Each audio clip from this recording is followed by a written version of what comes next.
Hii leo hii Shomari,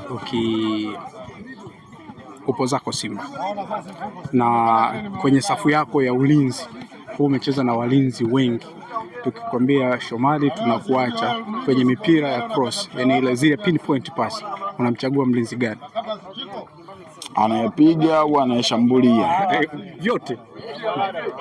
Kama vile tukishambulia uhakika 95% Rushaina anaweza kukupatia goli muda wote. Kwa waliopita? Na katika waliopita naweza kusema kwamba Joshua Onyango ni mtu ambaye anaweza kukupatia goli muda wote. Lakini pia katika kudefense na kunini wapo kina Enoki walikuwa wako wazuri zaidi. Kwenye eneo la kiungo? Eneo la kiungo liko kiungo ya chini, sio kiungo ya chini bwana, pagumu sana kwa sababu kuna watu wamepita wazuri sana. Sema kweli. Wachache kati ya wengi walio wazuri, wana vipaji, wanacheza vizuri. Kupita wachezaji wazuri kama kina Jonas Mkude, Flaga, Viela, Jason, Peter Kotei, kama kumbuka Peter Majavi hapa. Kwa hiyo kuna wachezaji wengi ambao kwenye nafasi hiyo wamepita wachezaji wazuri mpaka leo hii. Hapa katika nafasi hiyo tuna wachezaji kama kina Kagoma, kina Kante. Unaona kabisa performance yao ilivyokuwa nzuri. Kwa hiyo unashindwa kutofautisha ule uwezo wa kila mchezaji, isipokuwa tu tunawapa credit moja kwa kila mchezaji. Kwa mipira ya kutenga set pieces, kwa mfano kwa wachezaji wote ambao umekutana nao, yupi unajua tukipata mipira mitatu basi kwenye hiyo tunaweza kupata chochote? Clatous Chama. Huyu yuko. Kwa waliopita? Kwa waliopita Francis Kaata ya Mbula. Naye alikuwa na uwezo wa kukupa goli muda wote katika mpira wa kufa. Penalty kwa mfano? Penalty wa kwanza mimi mwenyewe. Penalty wa kwanza mimi mwenyewe. Wa pili ambaye na uhakika naweza kusema hata tupate penalty na Brazil na 8 John Boko. Anaweka, sina mashaka naye. Kwa mfano wakasema hii ndio penalty yenu ya mwisho. Yupi huwezi kuruhusu apige penalty? Ambaye siwezi kumruhusu kabisa apige penalty, mimi Kagoma. Siwezi kumruhusu apige penalty. Huwezi kumruhusu? Apige penalty.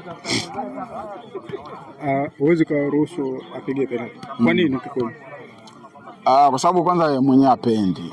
Umeona, ni kitu ambacho yeye apendi na avutiwi nacho kukifanya. Kwa hiyo unapomba majukumu kama haya inakuwa ni ngumu kwake kuweza kufanya. Kwa hiyo sisi kama wachezaji tunalitambua. Kwa hiyo inapofikia stage kama hiyo huwa tunahakikisha kwamba wale wachezaji ambao wanatangulia basi wafanye jukumu lao vizuri ili isiweze kumkuta hiyo zahma.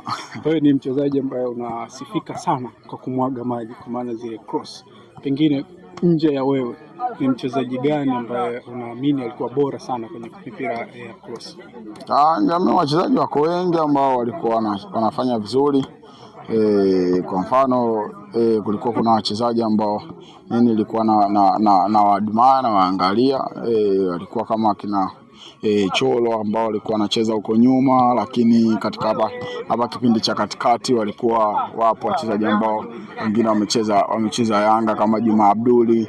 Umeona amekuja sasa hivi yao kwa na anafanya vitu hivyo vizuri. Kwa hiyo unapoona kwamba kuna mtu anafanya vitu vizuri, hata kama wewe una experience kitu gani, lakini mpira siku zote ni mchezo wa kujifunza kila siku. Kwa hiyo unachukua kile kizuri unakifanyia kazi ili uweze kuwa bora zaidi. Shomari, wewe ni mmoja kati ya wachezaji waliofunga penalti kwenye mazingira tofauti. Binafsi naikumbuka penalti yako ya Afrika Kusini dhidi ya Orlando Pirates ambayo Bongo alifunga kwa penalti na kule ulifunga kwa penalti. Pengine unapopewa jukumu la kupiga penalti, pressure ikoje? Pressure inakuwa kubwa, hususan ukiangalia kwamba unatakiwa kufanya jukumu la karibia watu milioni 60.